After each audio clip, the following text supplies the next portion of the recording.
every soul has an inner heckler. Sometimes it sounds like a stranger, and sometimes it sounds like your own voice. Come on, somebody.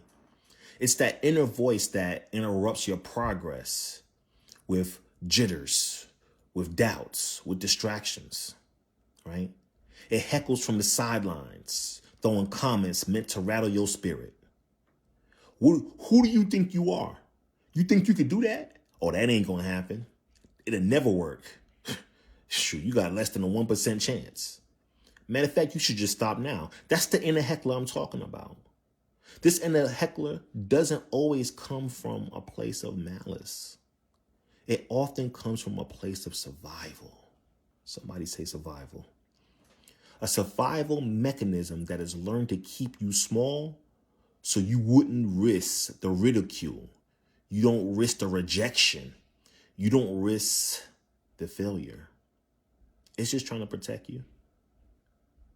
But when you leave that inner heckler unchecked, somebody say unchecked, it becomes a saboteur, sabotaging you, bringing you down, sabotaging your hopes, your dreams, everything, stealing your courage and stalling your purpose, stealing your courage and stalling your purpose, right?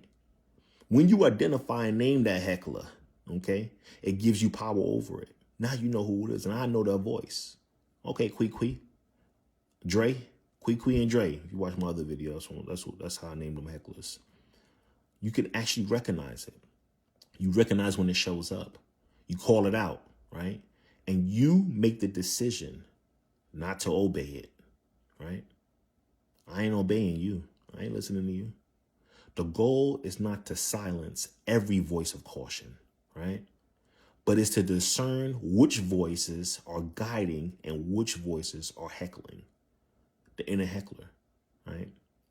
And then you might see it in everyday experiences like talking yourself out of opportunities because you assume failure. How many of us ever talked ourselves out of a good opportunity, a good relationship, something good, because we done created a roadmap to failure, a scenario of failure. We done got the whole movie of failure, how it's going to not work, right? It might come up as feeling paralyzed by imagining criticism that hasn't even happened. If I turn this in, if I show people this, if I post this video like this, I know I'm going to get comments like that. Or they're going to say this. They're probably going to be thinking this. Look at that. They're probably going to be looking like that. Right? That's that inner heckler right there. Right? Abandoning projects midway because that heckling voice tell you, oh, that ain't good enough. Right? It ain't even done, but it's telling you it ain't even good enough. Sometimes you already done. Then that voice be like, oh, that ain't good. You ain't trashed out. You better hide that. Right? Sometimes it might come in the form of you shrinking your dreams so that way you don't make others uncomfortable.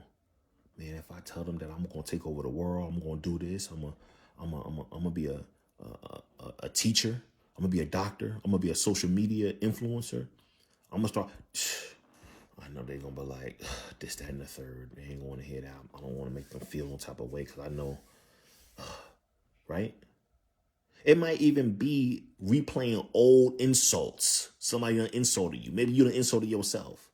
Or past failures until you drown out your progress. You don't even feel like doing nothing because you done replayed so much that you done tired of watching the tape of replaying the failures. Like, I ain't going to do it no more. So this is what I would ask you, right? And this is what I would ask myself. What does my inner heckler say more often than not? Where did this voice of the inner heckler first form and been created? When did I first start hearing this inner heckler, right?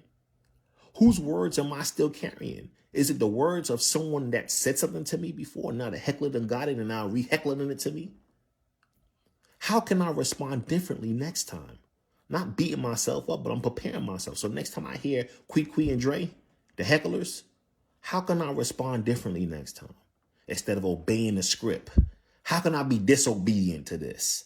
Right? I'm coming up with a plan to be disobedient. Somebody say disobedient, right? To the hecklers. And this is the affirmation I will leave you with.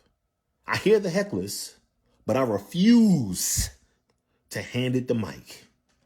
I hear the hecklers, but I refuse to hand them, it, her, him, whatever pronoun they want to use, I ain't giving them the mic. Because I'm louder than any lie. Come on, somebody. I'm louder than any lie. All I need is a church organ. You know what I mean? I ain't even churchy like that. But still, this is the inner heckler. All right? So I'm going to identify it. Ask yourself these questions. And start moving forward. Because you can do it. You can do it. I believe in you. You can do it. I trust that you can do it. All right.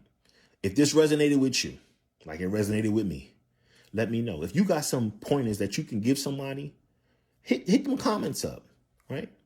If this resonate with somebody you know, and you don't even want to share with them because they might feel like something, maybe your heckler's talking, hit that share button, right? We want to hear from you. Let's get this out here because there's a lot of people going through what I just talked about. What we done went through. We going through, right? The inner heckler, right? I ain't gonna lie. Sometimes I still got the heckler going on. I gotta be like, Quee, Dre, hey, give me that microphone. You know, take the mic from them. You know what I mean? All right, collective. Let me get off. All right, y'all. Peace.